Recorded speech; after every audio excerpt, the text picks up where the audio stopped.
Όπα! Πού είναι η Ελένη? Καλώς τον Ναπολέον. Η Ελένη πού είναι? Η Ελένη, εδώ είναι. Ορίστε. Το φέρεις ημός στα μισκάρτο. Ναι, ήταν σκάρτο, ήταν σκάρτο. Εγώ γράψα 3 σέκι για σένα. Ορίστε, εδώ είναι και τα σκίζω. Σκίστα, όλα σκίστα. Εγώ έγινα όργανό σου. But you are very bad girl. Τι είναι αυτό, πες το ελληνικά το καταλάβει. Λέω ότι είναι κακό κορίτσι. Είναι κακό κορίτσι. Λυπάμαι πολύ που σ' αγάπησα. Ναι. Λυπάμαι πολύ που έχασα τις ώρες μου μαζί σου. Όλες οι γυναίκες είναι τρελές, Βαγγελάκη.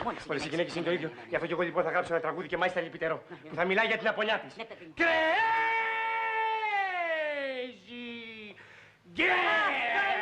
Τον έφτιασε. Έλα, Βαγγελάκη μου. Έλα, Παναγιά κοντά σου. Έλα, μάνα μου γλυκιά. Μη θα λυθείς, Βαγγέλη μου. Κοίτα, μωρή, τι του κάνει του παιδιού. Σιγά, Βαγγέλη.